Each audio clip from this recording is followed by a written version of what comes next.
Good morning everyone. आज date है 27 सितंबर। तो आज के सभी मोस्ट इंपॉर्टेंट करंट अफेयर जो हमारे एग्जाम के लिए बहुत ज़्यादा इंपॉर्टेंट है उन्हें हम इस वीडियो में कवर करेंगे। तो चलिए वीडियो की शुरुआत करते हैं। सबसे पहले देखेंगे हम 21 डेज़ का चैलेंज जो हम डेली फॉलो करते हैं, क्योंकि इसको फॉलो करने में सिर्फ और सिर्फ 1% लोग सफल होते हैं। तो हमें उस 1% में आना है। डेली ये 5 टास्क फॉलो करना है आपको और ख़ुद को नंबर देना है बहुत ही ईमानदारी के साथ। 5 में से जितना भी पाना है वो कमेंट करना है कमेंट सेक्शन में। तो आपको मिनिमम 21 डेज तक फॉलो करना है और फिर उसके बाद आप खुद देखोगे कि आप में कितना ज़्यादा बदलाव आ रहा है। तो डेली फॉलो करिएगा और कमेंट करके बताते रहिएगा। चलिए देखते हैं आज का कोटेशन क्या है जो हमें एक अच्छा इंसान बनने में मदद करता है। कोई फ़र्क नहीं पड़ता है कि लोग आपके बारे में क्या सोचते हैं, फ़र्क तो इससे पड़ता है कि आप अपने बारे में क्या सोचते हैं। देखिए दोस्तों, मैंने ऐसे बहुत लोगों को देखा है जिनका माइंडसेट बस ऐसा होता है कि अगर मैंने ऐसा काम किया तो वो लोग क्या सोचेंगे, या फिर मैं ऐसा कर रहा हूँ तो वो लोग मेरे बारे में पता नहीं क्या सोच रहे होंगे। बट आपको ध्यान बस ये देना चाहिए कि आप अपने बारे में क्या सोच रहे हो, आपको अपने ऊपर कितना बिलीव है, कितना ट्रस्ट है। अगर आपको अपने ऊपर बिलीव है, ट्रस्ट है, तो फिर आप दुनिया की बिना परवाह किए आगे बढ़ते रहिए, काम करते रहिए। एक समय ऐसा आएगा कि जो लोग आपकी बुराई कर रहे हैं या फिर जो लोग आपको बोल रहे हैं कि आप ये काम मत करिए, ऐसा मत करिए, ये आपसे नहीं हो पाएगा, वही लोग आपका साथ देंगे और वही लोग आपके पास आकर के बैठेंगे। तो आपको जो बिलीव हो खुद पे वो आप काम करिए खुल करके, बिल्कुल निश्चिंत होकर के। और एक दिन ऐसा आएगा कि वो लोग भी आपके मतलब मुरीद हो जाएंगे। तो आपको ये चीज़ ध्यान रहना है और बस अपने प्रोसेस में लगे रहना है। अपने जो टारगेट है उसको डेली अचीव करने में कुछ ना कुछ काम करते रहना है, बैठना नहीं है। ऐसा नहीं करना है कि आज एक दिन कुछ किए अगले दिन कुछ नहीं कर रहे हो। तो डेली कुछ ना कुछ करते रहो अपने टारगेट को अचीव करने के लिए। तो बस आप अपने ऊपर काम करो, अपने ऊपर फोकस करो, बस आपको और कुछ नहीं करना है। दुनिया जो सोचती है करती है, करने दो। ओके, तो चलिए देखते हैं आज का मोस्ट इम्पॉर्टेंट करंट अफेयर क्या है। आज का पहला प्रश्न है, हाल में चर्चा में रहा ऑपरेशन चक्र 3 किससे संबंधित है। आपको बताना है कि ऑपरेशन चक्र 3 किससे संबंधित है, किस फील्ड से। सामने आपके ऑप्शन है, तो किससे संबंधित है ये। बी, साइबर क्राइम नेटवर्क से संबंधित है ऑपरेशन चक्र 3। आपको मोस्ट इंपॉर्टेंट ये प्रश्न आने वाला एग्जाम में पता होना चाहिए।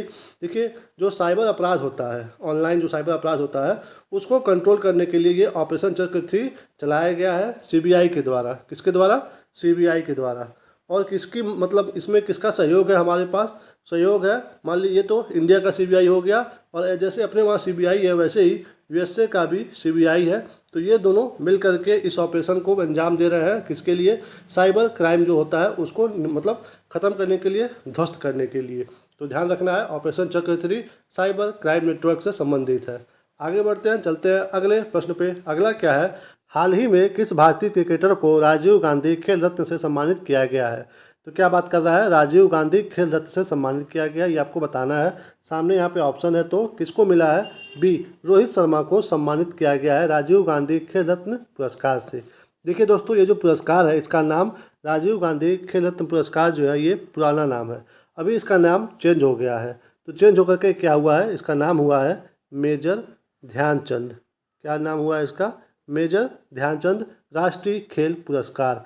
तो मेजर ध्यानचंद ये कौन है, हमें पता होना चाहिए। ये हमारे देश के हॉकी के खिलाड़ी हैं जिन्हें हॉकी का जादूगर भी कहा जाता है। तो इम्पोर्टेंट याद रखना है।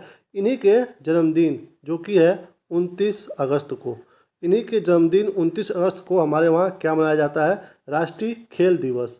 राष्ट्रीय खेल दिवस मनाया जाता है 29 अगस्त को। तो इन्हीं के नाम पे इस पुरस्कार का नाम रखा गया है। देखिए दोस्तों, राजीव गांधी खेल रत्न पुरस्कार की शुरुआत कब से हुई थी? ये हुई थी 1992 से 2021 तक यही नाम था इसका। 2021 के बाद से 2022 में ये नाम परिवर्तित हुआ है।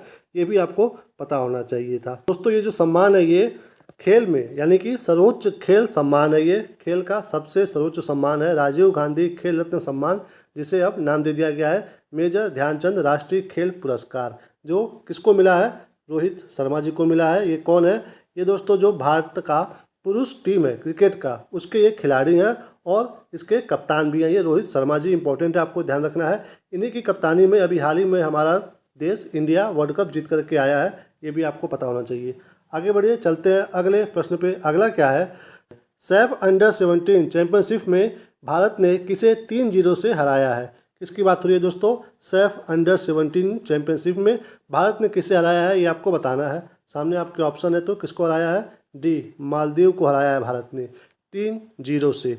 देखिए यहाँ पे बात हो रही है सेफ अंडर 17 चैंपियनशिप की, तो इसका फुल फॉर्म क्या है? SAFF का ये भी आपको पता होना चाहिए। S मतलब है साउथ, A मतलब है एशियन, F मतलब फुटबॉल, F मतलब फेडरेशन। यानी कि ये जो सेफ अंडर 17 चैंपियनशिप है, इसका संबंध किस गेम से है? तो ये है फुटबॉल से है। ये अगर ऐसे आपके एग्जाम में पूछ दे कि सेफ अंडर 17 चैंपियनशिप का संबंध किस खेल से है, तो फुटबॉल से है, ये भी आपको पता होना चाहिए। इसकी स्थापना कब हुई थी? ये अगर न्यूज़ में है तो ये भी हमें पता होना चाहिए। इसकी स्थापना हुई थी 2011 में। कब हुई थी? 2011 में। इसमें टोटल 7 टीमें भाग लेती हैं, जिसमें से मैक्सिमम बार, जब से 2011 से इसका आयोजन हो रहा है, मैक्सिमम बार इसकी टाइटल जीतने वाली कौन सी टीम है? तो वो अपनी प्यारी भारत की टीम। आपको पता होना चाहिए कितनी बार जीती है? 5 बार ये टाइटल अपने नाम किया है भारत का टीम, सेफ अंडर 17 चैंपियनशिप का, जो कि फुटबॉल का एक चैंपियनशिप है। आपको पता होना चाहिए। अब यहाँ पे बात हो रही है मालदीव की, तो इसके बारे में भी जान लीजिए। मालदीव कहाँ पे है और इसकी राजधानी क्या है, मुद्रा क्या है, ओके, कि इसका ऑफिशियल लैंग्वेज क्या है, ये सबसे इम्पोर्टेंट है। देखिए मालदीव नो डाउट एशिया में है, ओके। उसके बाद मालदीव की राजधानी क्या है? तो वो है माले, इम्पोर्टेंट है माले। और इसकी मुद्रा क्या है? ये है रुपया, जैसे अपना रुपया है वैसे ये रुपया है। और इसकी ऑफिशियल लैंग्वेज क्या है ये भी आपको पता होना चाहिए, तो ये है हिंदी, मोस्ट इम्पॉर्टेंट। एशिया में है, राजधानी माले है, और मुद्रा है रुपया, और ऑफिशियल लैंग्वेज है हिंदी। किसका? मालदीव का, जिसको हराया है भारत ने सेफ अंडर 17 चैंपियनशिप में। आगे बढ़ते हैं, चलते हैं अगले प्रश्न पे। अगला क्या है दोस्तों? देखिए जस्टिस सुरेश कुमार कैथ हाल ही में किस राज्य के हाई कोर्ट के चीफ जस्टिस बने हैं? क्या नाम है इनका? सुरेश कुमार कैथ। तो बताना है कि किस राज्य के हाई कोर्ट के ये चीफ जस्टिस बने हैं। तो सामने आपके ऑप्शन है, तो कहाँ के बनाए गए हैं दोस्तों? ये सी, मध्य प्रदेश के बनाए गए हैं चीफ जस्टिस सुरेश कुमार कैथ जी। तो यहाँ पे आपको ध्यान देना है कि जो भी चीफ जस्टिस बनते हैं उनको शपथ कौन दिलवाता है? शपथ दिलवाते हैं उस राज्य के राज्यपाल। कौन दिलवाते हैं? उस राज्य के राज्यपाल। और प्रेजेंट टाइम में मध्य प्रदेश के राज्यपाल कौन है ये भी आपको पता होना चाहिए। उनका नाम यहाँ पे लिख रहा हूँ, उनका नाम है मंगू भाई पटेल। क्या नाम है? मंगू भाई पटेल है इनका नाम, जो कि राज्यपाल हैं मध्य प्रदेश के। और इसके जो CM है वो कौन है? मुख्यमंत्री, तो वो है मोहन यादव जी। कौन है? मोहन यादव जी। तो ये सारी चीज़ें आपको पता होना चाहिए जो कि चीफ जस्टिस से संबंधित है, तो सब कुछ आपको पता होना चाहिए। आगे बढ़ते हैं। यहाँ पे एक चीज़ और देख लीजिए आपकी, ये किस नंबर के हैं, ये भी एग्जाम में पूछ देता है। मान लीजिए कोई MP का एग्जाम हो तो वहाँ पे ये चीज़ पूछ सकता है कि जो हाल ही में चीफ जस्टिस बने हैं वो कौन से नंबर के बने हैं।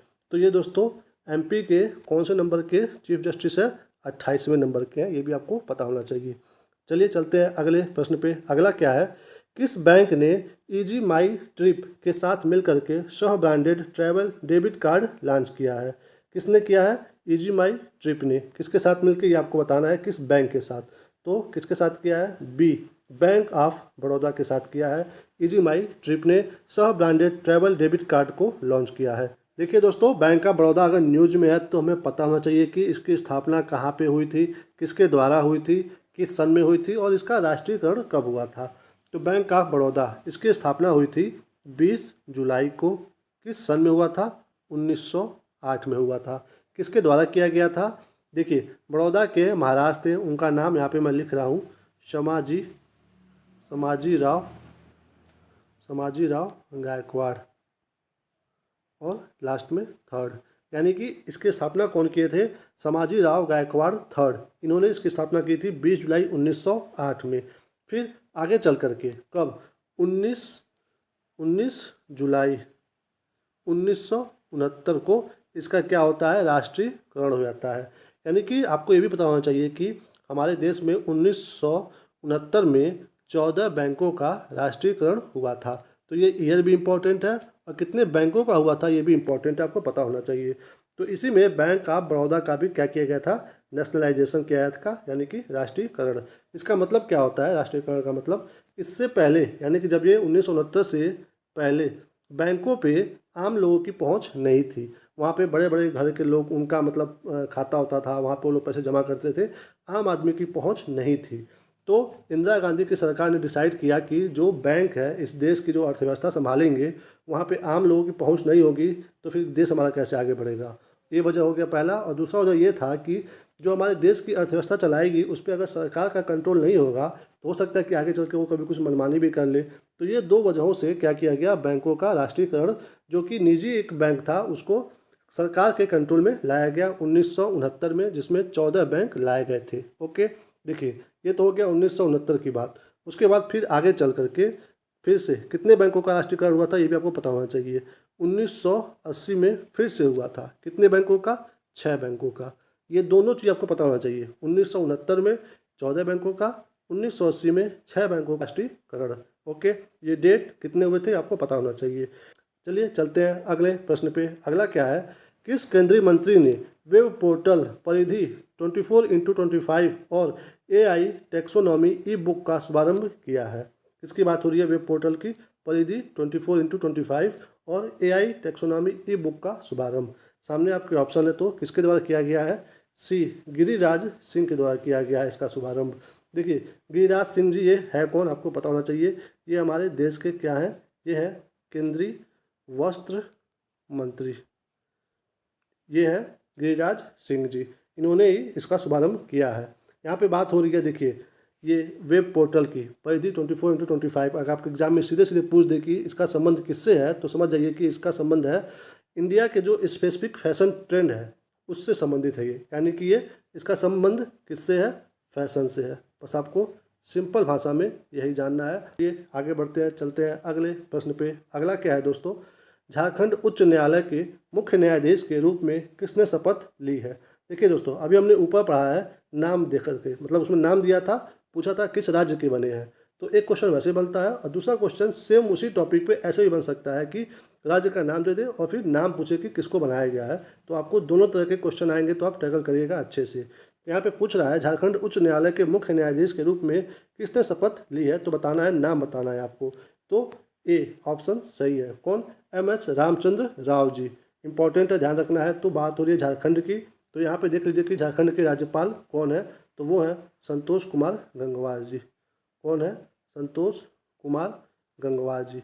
हमने ऊपर पढ़ा है कि जो भी बनते हैं यहाँ पे मुख्य न्यायाधीश, चीफ जस्टिस, उनको कौन दिलाता है शपथ? उस राज्य के राज्यपाल। तो इन्होंने ही उनको शपथ दिलवाया है, ये भी हमें पता होना चाहिए, MS रामचंद्र राव जी को, जो कि झारखंड के बने हैं मुख्य न्यायाधीश। आगे बढ़ते हैं, चलते हैं अगले प्रश्न पे। अगला क्या है, प्रधानमंत्री नरेंद्र मोदी ने अमेरिका दौरे पर वहां के राष्ट्रपति जो बाइडेन को क्या गिफ्ट दिया है? देखिए दोस्तों, अभी हमारे देश के प्रधानमंत्री मोदी जी अभी अमेरिका के विजिट पे हैं, तो वहाँ पे जो बाइडेन को इन्होंने गिफ्ट दिया है। तो क्या गिफ्ट दिया है ये भी हमारे एग्जाम के लिए इंपॉर्टेंट हो सकता है, तो बताना है कि कौन सा गिफ्ट है वो। तो सही उत्तर दोस्तों है सी, चांदी की ट्रेन का मॉडल दिया है एज ए भेंट के स्वरूप में। ऐसा क्यों हुआ है? क्योंकि देखिए जो भी हमारे देश से ऐतिहासिक जो भी मूर्तियाँ होती हैं, जो भी ऐतिहासिक जो सामान होते हैं, वो हमारे वहाँ से तस्करी के द्वारा ले जा करके अमेरिका में बेचा गया होता है। तो जो भी सामान ऐसे बेचे गए हैं ले करके अमेरिका में, अमेरिका अब हमें वो वापस लौटा रहा है। तो ये इसकी चीज़ की खुशी है हमारे अंदर, और इसी खुशी की वजह से भारत सरकार ने क्या किया है, चांदी की ट्रेन का जो उपहार है ये भेंट किया है अमेरिका के जो राष्ट्रपति हैं जो बाइडेन जी को। तो इम्पोर्टेंट आपको पता होना चाहिए कि चांदी की ट्रेन का मॉडल उनको गिफ्ट किया गया है। ये जो ट्रेन है ये पुराना, मतलब कि जो ऐतिहासिक जो ट्रेन है हमारी भाप से चलने वाली, उसको बनाया गया है, चांदी की ट्रेन का मॉडल है। तो आपको पता होना चाहिए, इसमें दोस्तों 92% चांदी का मतलब मिलावट है, पता होना चाहिए। आगे बढ़िए, चलते हैं अगले प्रश्न पे। अगला क्या है, इंडोनेशिया पैरा बैडमिंटन अंतर्राष्ट्रीय टूर्नामेंट में SS3 स्पर्धा में गोल्ड मेडल जीतने वाले खिलाड़ी का नाम क्या है? कहाँ की बात हो रही है? इंडोनेशिया में पैरा बैडमिंटन अंतर्राष्ट्रीय टूर्नामेंट की बात हो रही है को। तो बताना है आपको कि किसने गोल्ड मेडल जीता है। यहाँ पे सामने आपके ऑप्शन है, तो किसने जीता है? ए उमेश विक्रम जी ने। देखिए जो भी पेरिस में जीते हैं जो हमारे खिलाड़ी, क्या जीते हैं ये हमें तो पता होना ही चाहिए, लेकिन जो साइड में और भी जो गेम होते रहते हैं तो उसमें कौन से खिलाड़ी ने कौन सा पदक जीता है और उनका संबंध किस खेल से, ये भी हमें पता होना चाहिए। तो यहाँ पे आपको ध्यान देना है कि ये पैरा खिलाड़ी हैं, यानी कि जो मतलब डिसेबल होते हैं किसी न किसी प्रकार से, तो वैसे खिलाड़ी हैं उमेश विक्रम जी, जो कि बैडमिंटन खिलाड़ी हैं। ये भी आपको पूछ सकता है कि उमेश विक्रम जी का संबंध किस खेल से है, तो बैडमिंटन से है। या फिर पूछ देगा कि उमेश विक्रम जी ने कौन सा मेडल जीता है, तो ध्यान रहे गोल्ड मेडल। तो ये सारे प्रश्न आएंगे आपको एग्जाम में, आपको किसी भी तरह से आए तो टैकल करना आना चाहिए। चलिए इसी के साथ इस वीडियो को यहीं पे हम समाप्त करते हैं। Thank you for watching. अगर आपको वीडियो थोड़ा सा भी पसंद आया हो और थोड़ा सा भी इन्फॉर्मेटिव लगा हो तो प्लीज़ वीडियो को लाइक करिए, शेयर करिए और जो भी आपका रिव्यू हो, अच्छा बुरा, वो कमेंट करिए। या फिर एग्ज़ाम से रिलेटेड कोई प्रॉब्लम हो तो आप कमेंट करिए। आप कमेंट करते हो तो हमें अच्छा लगता है, हम पढ़ेंगे, उसको रिप्लाई भी देंगे। और चैनल पे नए हो तो प्लीज़ चैनल को सब्सक्राइब भी कर लीजिए, क्योंकि हम ऐसे वीडियो डेली अपलोड करते रहते हैं करंट अफेयर के। अपना ख्याल रखिए, मुस्कुराते रहिए। हम फिर से मिलेंगे आपको अगले वीडियो में, तब तक के लिए अपना ख्याल रखिए। जय हिंद, जय भारत, जय माता दी।